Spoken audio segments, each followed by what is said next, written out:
Hello everyone, Loremaster of Sotek here. Very excited because the patch 3.3 devlog came out. I had no idea this was coming out today, genuinely. I was just checking my other emails and doing some stuff, and then all of a sudden I start seeing like various alerts about people adding me and being like, oh, they're doing this, and then I'm like, no, I don't want to see.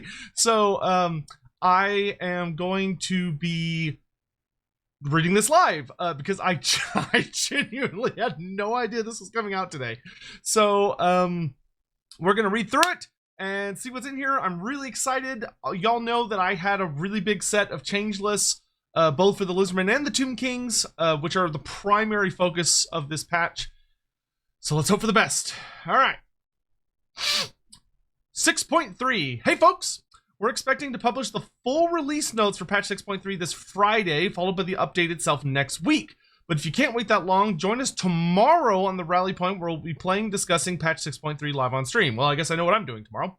In patch 6.3, look forward to updates and improvements to the Tomb Kings and Lizardmen races, audio updates including the death and rebirth of Whoa, what?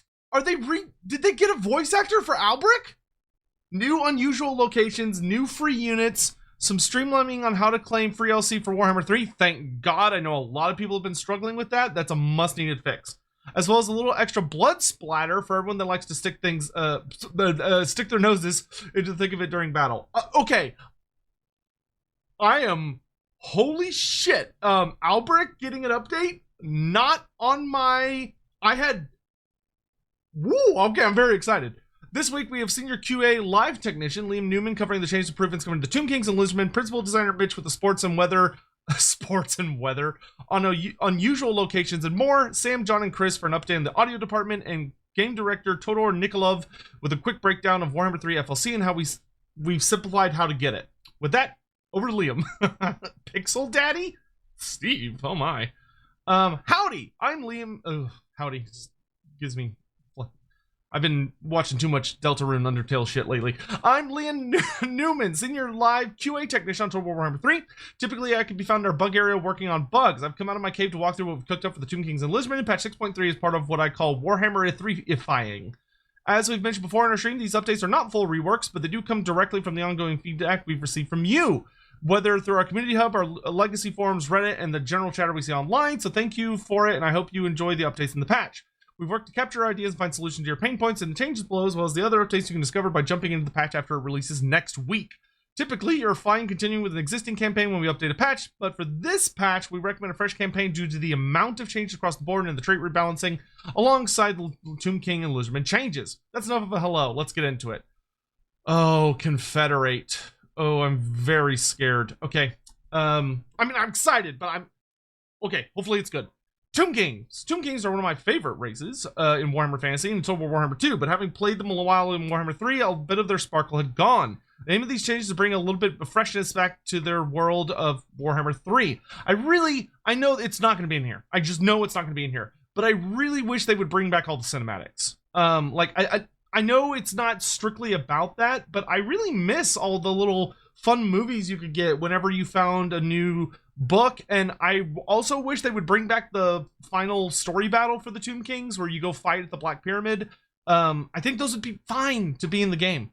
For this update, we've done something here for everyone, no matter your playstyle or goals. The team have enjoyed playing the updated experience back, and we hope you do too, so let us know any feedback. Areas we focus on tweaking and improving. Simply put, pace. Long distances between the Books of Nagash locations and a far slower early/mid game than other races, hardly something worthy than the Majestic Tomb Kings deserve. Canopic jars can feel like they tail off mid-campaign, feel like a resource that can be used for more than just solely increasing armor capacity. Technology tree and landmarks felt they lacked impact, so we've added more meaningful bonuses to make each feel more powerful and give them a bit more oomph. And then, personally, sometimes I just want to get a few of the main players in the race and have a party, and can't do that with Tomb Kings yet. Confederations! When playing the Tomb Kings, you can now confederate other Tomb King factions as below. So, oh, interesting. Okay, so Archon can force Khalida and Katep into a confederation. Khalida can force Katep or recruit Katep through the Mortuary Cult. Katep can force Khalida or get Khalida through the Mortuary Cult. And Cetra does not serve! So Cetra is impossible to confederate, but he can confederate Kotep and Khalida through force, or Khalida through the mortuary cult. I don't know how. I kind of feel like Kotep should be available to Cetra through the mortuary cult as well. I'm gonna be honest. I don't know why Kotep's not included there. The only reason Kotep is like not in Nehekara is because Cetra banished him. So if Cetra like basically through the mortuary cult like issued a decree to be like he's back in, that's something Cetra would be able to do. If anything, I feel like Cetra would be the only realistic option for getting Kotep through the mortuary cult mechanic. Especially because he's so far away. Like you're gonna have to send an army all the way across the ocean to Nagaroth, walk across Nagaroth to get to him, and then punch him in the face to confederate him through Tomb Kings. I'm fine with all of this except for I feel like Kotep should be available to Cetra through the mortuary cult. That's the only change I would make. I think the rest of this looks great. I think it looks lore accurate. I like that Cetra is very unique. He's we can see here one of the, it's interesting. Archon can't be confederated by anybody else, but I suspect there may be a reason for that coming as a big bad one day in the future. We believe this respects the lore of the Tomb Kings while adding enough of what is available to other races in the game. This means if you play as any Tomb King lord, at least one other lord can be confederated either forcefully or by using the mortuary cult. I will say, I know that I'm going to make a request to add Kotep to the mortuary cult system. If you agree with me, I would encourage you to like go onto Reddit and the Total War forums and the Total War Discord and sort of make a post about it, or look for someone making a post about it and add your voice to it. I really feel like Cetra should be able to get... I don't understand how he could get Khalida through the mortuary cult instead of Kotep. Like, I feel like it should be reversed. Like, if Cetra can only have one of them, using his position as the King of Kings to call upon Kotep to return through the mortuary cult feels way more logical to me than him using that influence to control Khalida. I like getting Khalida through force, etc. That tracks. I think that makes a lot of sense. Actually, yeah, I would just switch it. Actually, I don't even think I would be like, oh, you should do that. Like, I almost feel like they should be switch. I mean, both would be ideal. I feel like Cetra should have both. I'll just leave it at that. I think Cetra should have both. Canopic Jars. Canopic Jars are now gained from post-battle kills, similar to that of Meat/Slace for the Ogre Kingdoms and Dark Elves. Makes sense. Pick your poison. You can spend them on Nehekari decrees to get quick cash injections, research rate, or garrison Sally. Yo, that's so cool. Oh, and new banners to the mortuary cult. Yay! Okay, so that was one of... So, okay, already I've gotten two really big wishes. I've gotten banners to the mortuary cult. Awesome. I'm very excited about that. And I've also gotten Confederation. It's not quite as broad as I would have liked it to be, but it's suitable. The fact that Canopic Jars now can be used to get money or research rate, and Garrison Sally, which is the, for those that don't know, it's the Kislev mechanic, where if you have a Garrison Sally, you can pick a garrison and basically tell them to attack a nearby army, which for the Tomb Kings is perfect. Like that's so good for the Tomb Kings. That's a very logical, lore accurate thing, because the whole thing with the Tomb Kings is that like their big garrisons would be buried out in the dunes, right? They're like buried out in the sands, and some of them can even travel beneath the sands, and then they basically just spring up and attack you from underneath. Because the thing that's really powerful about garrison sallies is that the enemy can't avoid them. So if you get too close to a Tomb King city, it's literally just the undead coming up from underneath you and like grabbing at you and attacking you immediately, and you can't retreat. You're stuck. You have to fight them. So this is really, really good. Skills. We've given all characters at least one new skill, I assume is what they mean. Tomb Princes now have another path they can choose. Dynasty or Legendary Lords also have a skill called Never Say Die, which removes the wounds attribute. Oh, that's so cool. That's so cool. Oh my god, I fucking love that. That's so awesome.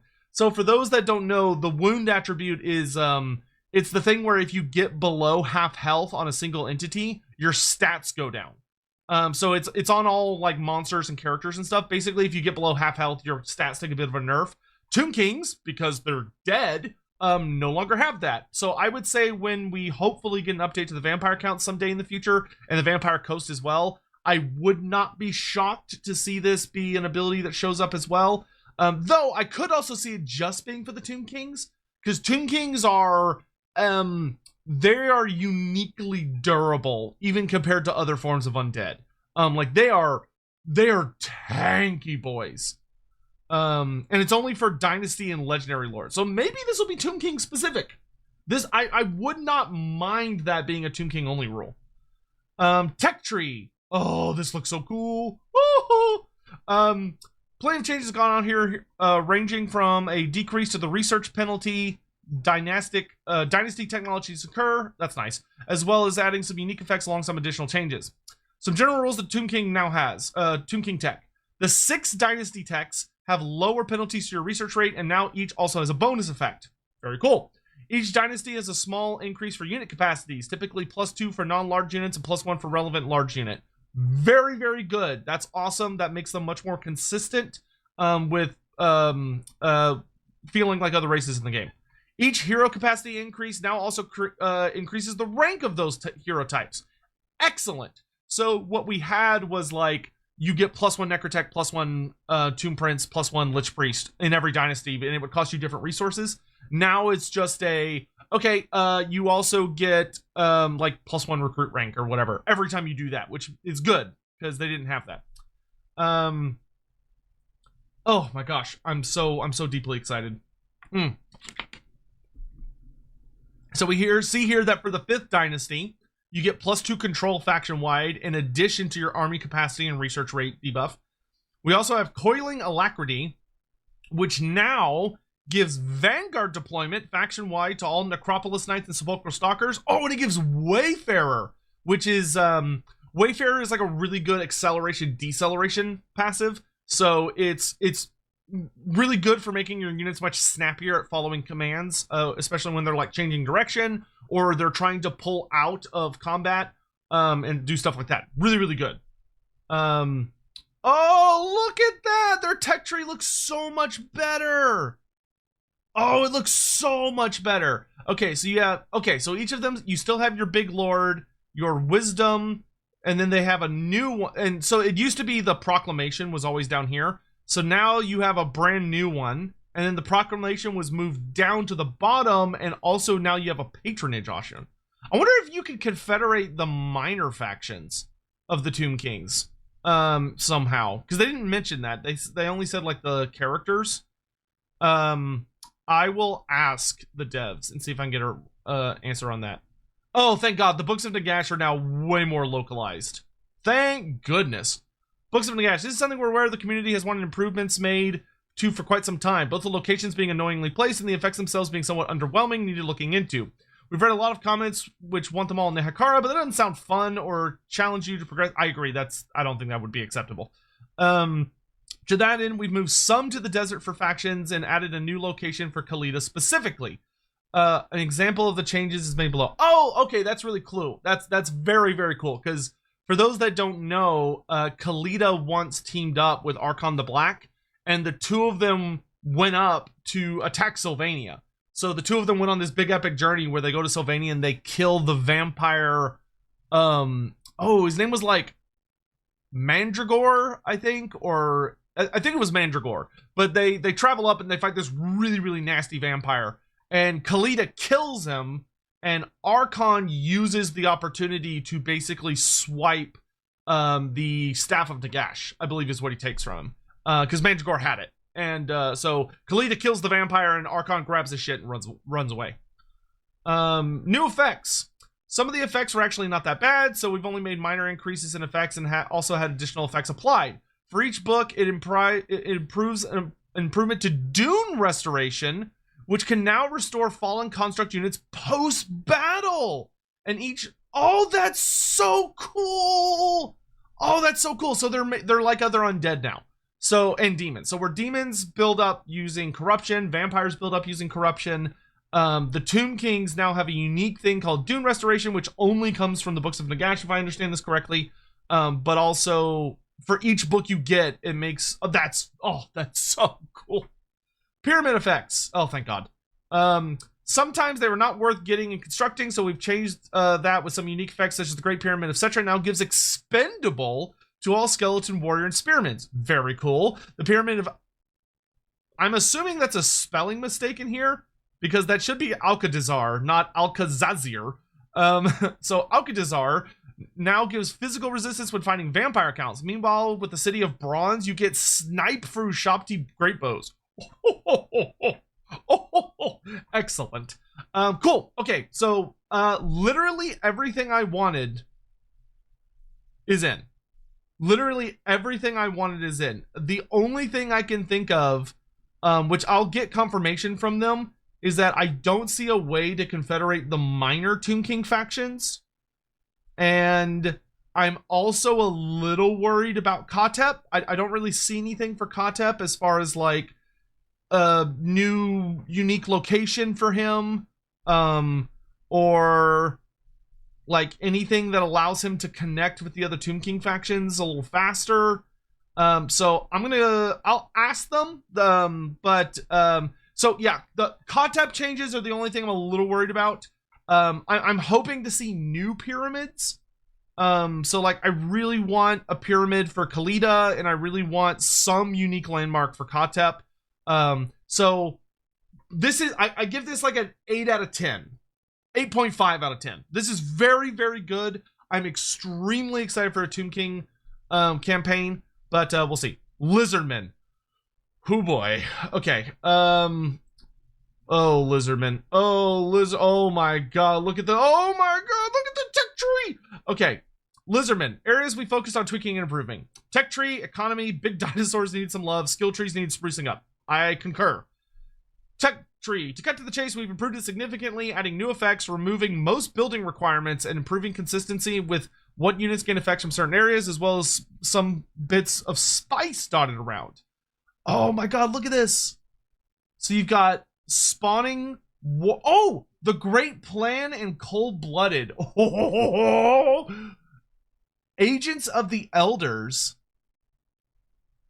Sequence of heroism, sequence of stoicism, sequence of scrying, and sequence of infiltration. Okay, so these still require buildings and money. Interesting.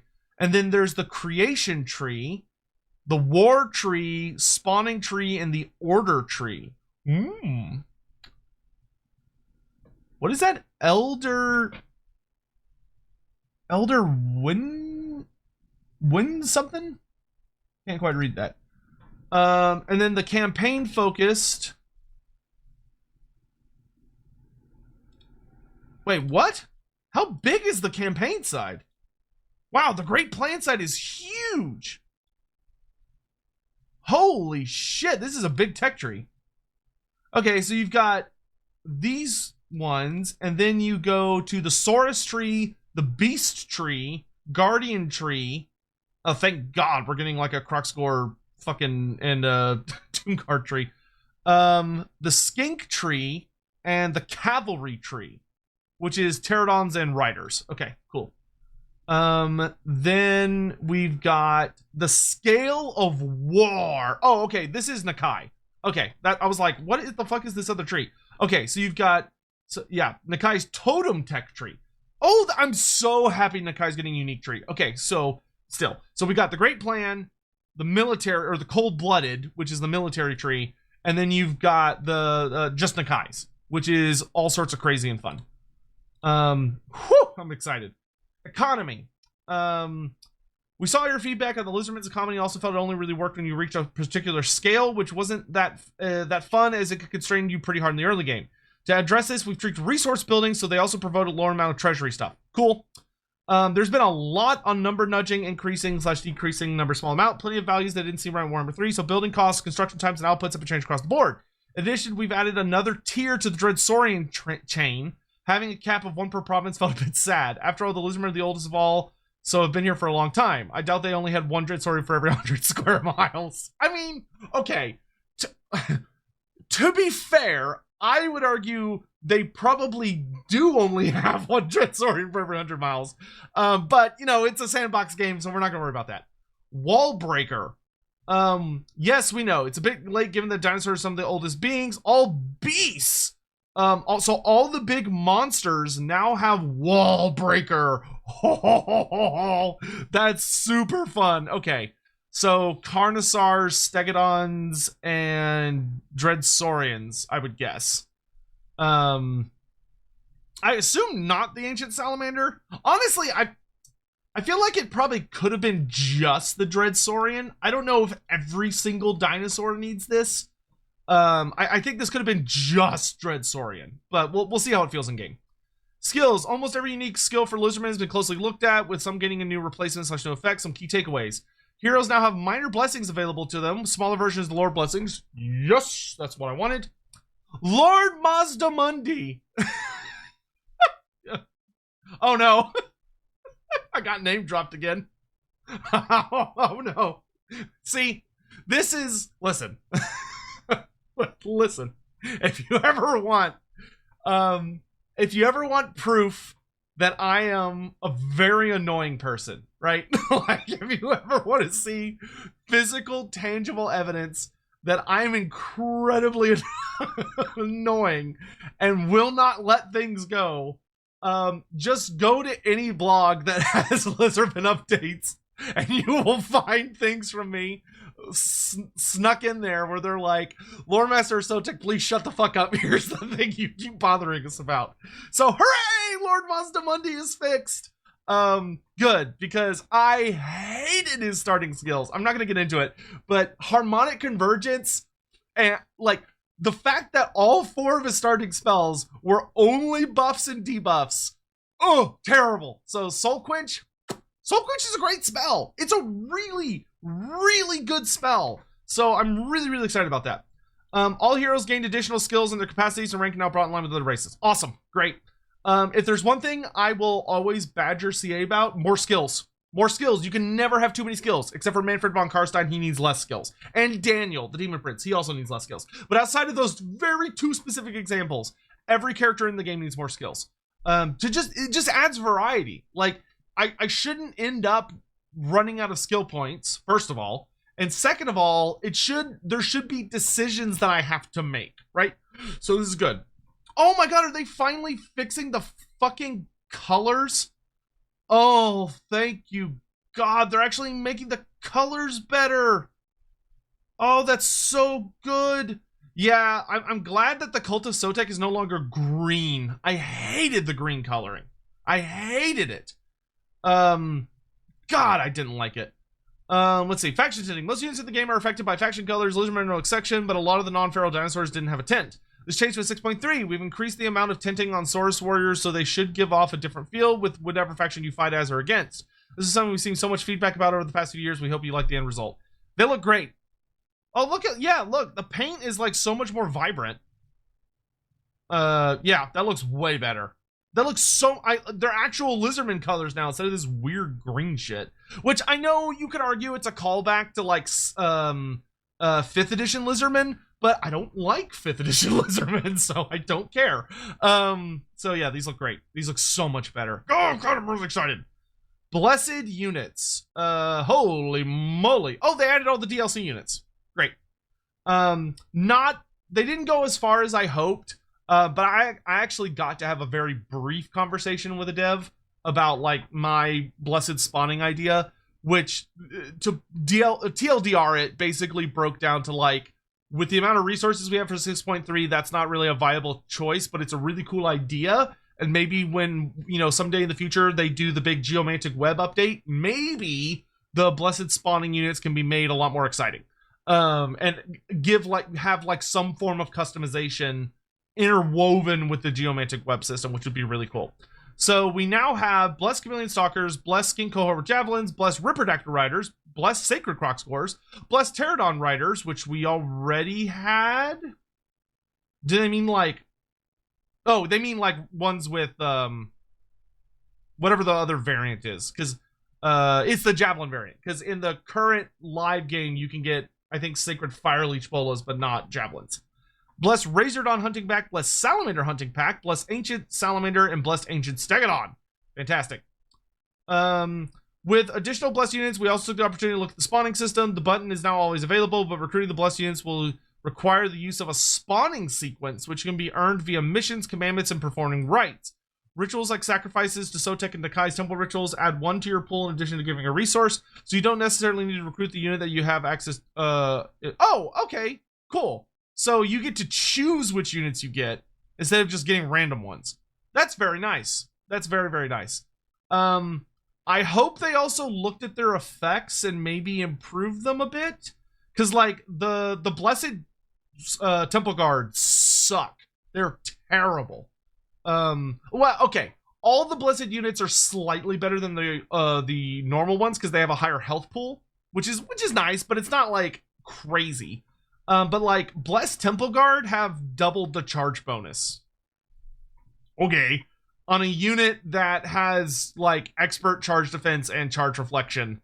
So like you shouldn't be charging with them most of the time. And like Blessed I'm trying to remember the other goofy ones. I want to say the Blessed because like the Blessed regular Stegodon and the Blessed Saurus with shield or Saurus with hand weapon and shield, they're like god tier because they have perfect vigor, which is amazing. But like Blessed Saurus with spears have, I think they have Woodsman, which is cute, I guess. So hopefully they did that. Trait rebalance. Oh, they redid the basic traits. Yeah. Oh, they redid some of the Bretonnian traits. Yes. Good. The basic trait system characters start with has been largely untouched since Mortal Empires, even some prior to that. We've made a lot of changes to Warhammer 3, new abilities and new levels that characters need to operate. The rebalance is aimed at Warhammerifying traits for non-legendary starting characters and Alberic. That's so mean, dude. Why is everyone so mean? Why is everyone so mean to Alberic, dude? Everyone's just bullying him. So Determined, which used to give just immune to psych and +3 leadership, now gives 30% extra experience gain, 10% hit points, immune to psych and +15 leadership. God damn. Damn. That's impressive. Fleet-footed, it used to give 20% speed and strider, which was actually pretty good. Now it gives the same thing, but also gives Wayfarer, so you have higher acceleration and deceleration. That's, yeah, cool. It was already pretty good. Virtue of Discipline now gives... Oh, so it gives the exact same thing, but now it gives Glorious Charge to all Knights of the Realm. Awesome. Awesome. That's super cool. That's super cool. Man. Yeah, that's a really, really nice buff. The Intelligent trait used to give... Oh, yeah, Intelligent used to suck. 5% chance to wound aggressors, 10% ambush defense chance. Now it gives 50% experience gain. Holy shit. And 10% spell intensity if you're a spellcaster. Good. Good. Excellent. Good. No notes. Perfect. Confident. Oh, they buffed Confident? Now gives Rabble Rouse. I don't even know what Rabble Rouse does. It also gives immune to psychology. I do know what Rabble Rouse is. If memory serves, Rabble Rouse is as long as your unit isn't broken, or character. As long as the character isn't broken, he gives immune to psychology to everyone within, I think, like a 50 or 35 meter radius. So basically, he can make units around him immune to psych. Okay, so that's excellent. That's fantastic. Chaos Familiar now gives a 10% cooldown to all spells instead of 5. And also a 15% lower miscast chance. Fantastic. And then Keymaster gives you a Bound Infernal Gateway. Fuck me. Okay, so they did a lot. Greenskins? You still haven't given me my goddamn... You still haven't given me my... Where are my mounts? We need a mount update. That's what 7.1 should be. 7.1 should be the mount update. With 6.3, we got the chance to go back and look at Greenskin characters. We did not update Omens of Destruction. Dude, 6.3 fucking goated. 6.3 is fucking goated. What a great patch. I'm not even to the end of it yet. I'm only like 60% of the way through. Great patch. Oh my god, this is going to be so good for so many factions. We leave the individual effects up to the imagination, but the effects, the additions are shown below. Night Goblin War Boss now gets Man Stabba, Grinnin' Loony, Cunning Movement, Shrooms is Good Eatin', and Use All Dying First. He gets a Guardian effect. That's so funny. I'm guessing this is he like gives himself Guardian if he's nearby any other characters. Skulkin' Expert, Top Loons, and Pointy Gits. Then the Goblin Big Boss got Gapsticka, Glory Steala, First Rule of Stabbin', the Barkin' Pack, Goblin Thinking, and Rammin' Speed. So, okay, so this is going to be like upgrades to Spider Riders and Wolf Riders. This one is Doom Divers, Goblin Rock Labas, Goblin Bolt Throwers, and then this one is Chariots. So wait, did you give us Chariots if you're giving us like the Chariot buff? Whatever. Black Orc Big Boss, Boss at the Field, Heroic Killing Blow, One Orc Army, Arter Than Ard, Runt Choppa, and Git Smasher. Giant River Troll Hag. Oh, nice. Okay, so she's also got Foul Diet, Fetid Regeneration, Horrible Smell, Bone Snappa, and Miasma. Excellent. Excellent. Cool. Yeah, great. Greenskin characters are gonna be a lot better. That's all from me. Over to Mitch for some unusual locations and other additions. Unusual locations. They're gonna reveal them all immediately? Okay. Hello again, Mitch here. One of the last times I spoke to you in a dev blog would be near patch 5.2, when I added the very first batch of the unusual locations, introducing a strange feature that, let alone the patch, was a bit of a departure for us, but I'm happy to say the feature was a smash hit. And I know that because you've all been asking for more. So first time I went with a nice round number of 20 locations. And that seems like a decent amount to add some solid variety for each batch. And so for 6.3, you can introduce 20 new ones. If you're reading this and you have no idea what those are, go read this patch. It's worth noting that one of the reasons we've been keen to add these more is because the first batch was very old world focused and focused more on the forces of order, meaning factions outside of the old world and races like Chaos, Skaven, etc. were very limited, if not entirely, in what locations they could experience. So with that in mind, we've updated the first 20 locations to be a bit more liberal in their restrictions where lore appropriate, so that more races can experience them. And this latest batch of locations is much more focused on being applicable to all races. There's a few exceptions, and it's of course extremely important to us that we maintain sync with the lore, but generally that's the approach we'll take going forward. Lastly, I know you've asked for us to reveal the unusual locations in the devlog and patch notes when we add them. However, I'm a big believer that this content should be experienced firsthand. And indeed, I designed it with the intention that you're not completely sure of the specifics of these places when they do appear, at least for the first time. However, I will meet you halfway, and I will share the list of them, but spoiler-free on any details. And let's face it, 5 minutes after the patch is out, there will be screenshots of everything on Reddit. Without further ado, here are the 20 new locations. Move on if you don't want spoilers. No, give me those spoilers. The Carnival of Chaos! Oh, that's so fun! Oh, I love the Carnival of Chaos. Warpstone Meteor Impact. So, oh man, that should be for Beastmen. I mean, it should be for several races, but Beastmen should definitely be able to get that. Dwarf Construction Company, Abandoned Forge of Hashut, Ogre Mercenary Camp, Unearthed Tomb, fun, undead stuff, Primordial Spawning Pools, come on, Dragon Isles, Covenant of the Crimson Plague, Sartosan Vault, Cathayan Merchants, Peg Street Pawnbroker, the Purple Hand. Oh, the Purple Hand. Oh, the Purple Hand. If you play Warhammer Fantasy Roleplay, the Purple Hand are the worst. They are the absolute fucking worst. Underworld Sea Entrance, Faulty Doomsphere, A Dark Gift, Unstable Chaos Portal, Cult of the Crimson Skull, which is a very fun cult, corn cult, also from Warhammer Fantasy Roleplay, the Cult of Pleasure, Elves, the Cabal, oh dude, the fucking Cabal. A lot of us are hoping the Cabal will be added as an actual faction in the future, but they should also be a secret, they should be this. They should be an unusual location. But I also hope to see them revealed eventually as a full playable faction under Egrom von Horseman.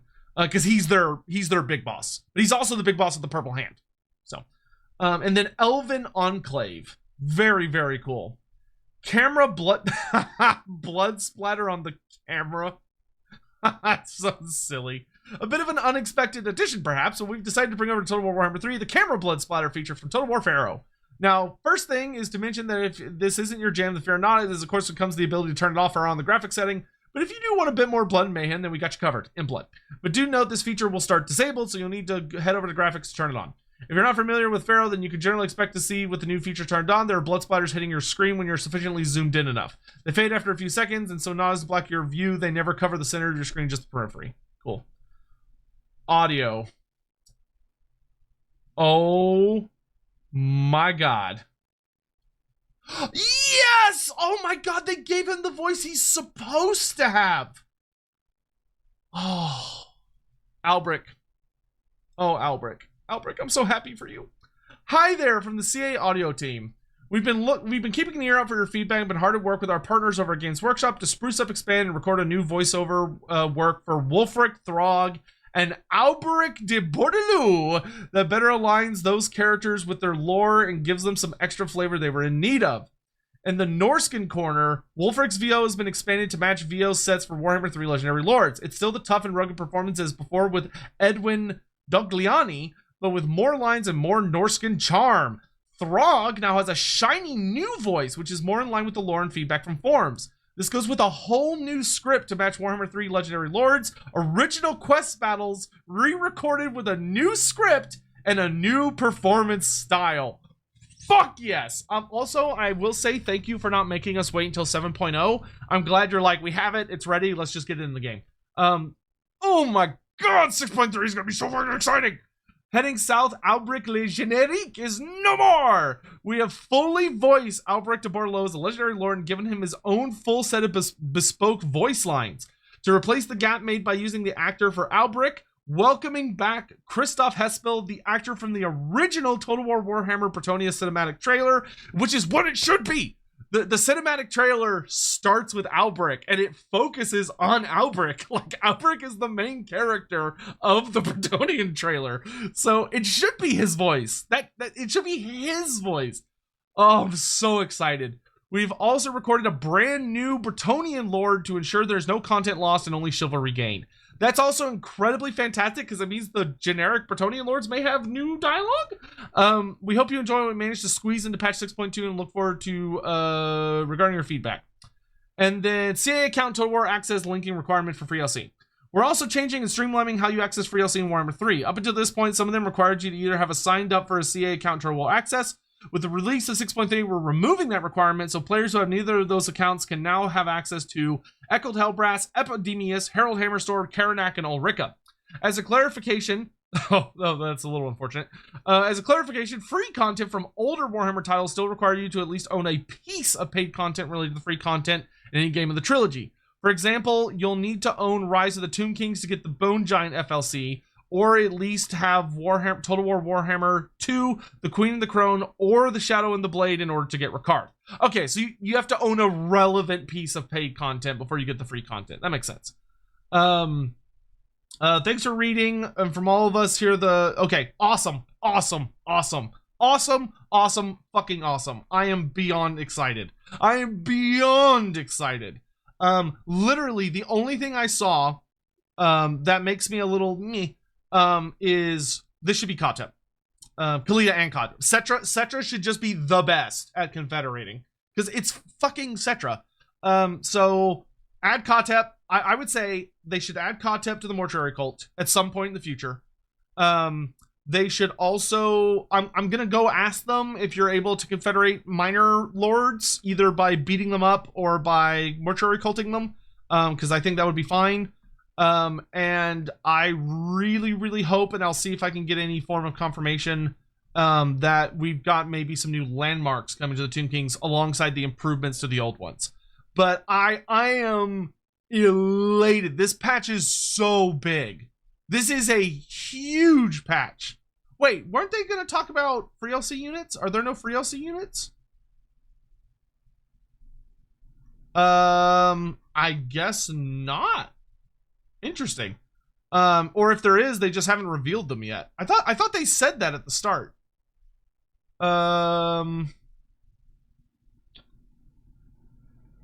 Yeah, new free units. Unless they're talking about the Blessed Spawning? Or they might have just forgot to include them? Yeah, I don't know. Okay, so I guess I'll ask about that as well. Because if they don't, this would be the first patch that we don't get free LC units in. Right? Yeah. Unless they announced it earlier and I just forgot, which is possible. Anyway, let me know what y'all think down below. I'm so fucking excited. I would give this whole thing like a 9.8 out of 10, 9.9 out of 10. Literally just like a couple. I have some questions, and if the questions end up being yes, then it's a 10 out of 10 for me. Like, we know the geomantic web was not going to be in this. They told us that beforehand. They told us it's coming in the future, so I'm not at all worried about that. Like, I have some questions that I'd like to have answered, but this is phenomenal. I'm beyond excited. So thank you all so much for watching. I'm gonna get the fuck out of here so I can get this out because I didn't know this was coming, so I have to rush this out. And I'll see you guys later. Thanks so much for watching. Bye-bye.